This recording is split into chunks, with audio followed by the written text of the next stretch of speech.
hablaremos de las 5 reglas de oro para trabajos con electricidad. La primera regla es la de desconectar.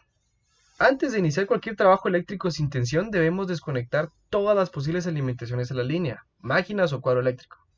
Debemos de prestar especial atención a la alimentación a través de grupos electrógenos y otros generadores y sistemas de alimentación interrumpida, condensadores, etc. Consideremos que el corte ha sido bueno cuando podamos ver por nosotros mismos los contactos abiertos y con espacio suficiente como para asegurar el aislamiento. Esto es el corte visible. Como en los equipos modernos no es posible ver directamente los contactos, debido a que a veces se utilizan, por ejemplo, interruptores o relés de estado sólido, los fabricantes incorporan indicaciones de la posición de los mismos. Este es el corte efectivo. Se deben de revisar interruptores, seccionadores, pantógrafos, fusibles o puentes flojos. La simple observación de la timonería del dispositivo no es garantía también suficiente de la apertura del mismo. La siguiente fase es la del enclavamiento, bloqueo y señalización. Se debe prevenir cualquier posible reconexión utilizando para ello medios mecánicos, por ejemplo candados. Para enclavar los dispositivos de mando no se deben emplear medios fácilmente anulables, tales como cinta aislante, bridas o similares. Cuando los dispositivos sean telemandados, se debe anular el telemando eliminando la alimentación eléctrica del circuito de maniobra. En los dispositivos de mando enclavados se señalizará claramente que se están realizando trabajos. Además, es conveniente advertir a otros compañeros que se ha realizado el corte y el dispositivo está enclavado. La tercera es comprobación de ausencia de tensión. Se debe de verificar.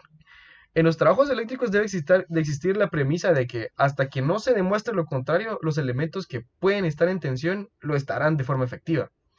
Siempre se debe comprobar la ausencia de tensión antes de iniciar cualquier trabajo, empleando procedimientos y equipos de medida apropiados al nivel de tensión más elevado de la instalación. Por ejemplo, si se está trabajando con niveles de alta tensión o media tensión, se deben de utilizar comprobadores de voltaje. Luego de haber realizado los pasos anteriores, aún no garantiza la ausencia de tensión en la instalación. La verificación de ausencia de tensión debe hacerse en cada una de las fases y en el conductor neutro, en caso de existir. También se recomienda verificar la ausencia de tensión en todas las masas accesibles susceptibles de quedar eventualmente sin tensión. La siguiente es la puesta a tierra y el cortocircuito, o básicamente aterrizar. Este paso es especialmente importante y hay que crear una zona de seguridad virtual alrededor de la zona de trabajo. En el caso de que la línea o el equipo volviesen a ponerse en tensión, bien por una realimentación por accidente o algún accidente incluso en otra línea, se producirá un cortocircuito y se derivaría la corriente de falta a tierra, quedando sin peligro la parte afectada por los trabajos. Los equipos o dispositivos de puesta a tierra deben soportar la intensidad máxima del defecto trifásico de ese punto de la instalación sin estropearse. Además, las conexiones deben ser mecánicamente muy resistentes y no soltarse en ningún momento. Hay que tener presente que un cortocircuito genera importantes esfuerzos electrodinámicos. Las tierras se deben de conectar en primer lugar a la línea, para después realizar la puesta a tierra. Los dispositivos deben ser visibles desde la zona de trabajo.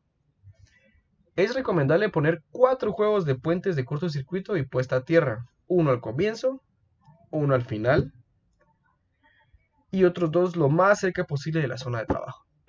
Aunque este sistema protege frente al riesgo eléctrico, puede provocar otros riesgos, como caídas o golpes, porque en el momento del cortocircuito se produce un gran estruendo que puede asustar al técnico.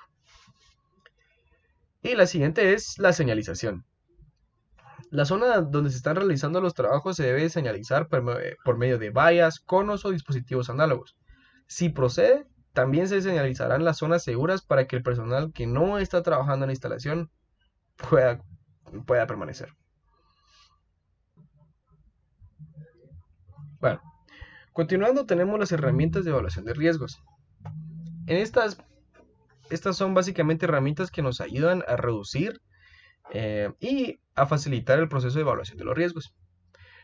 Lo primero que debemos de ver son los riesgos psicosociales.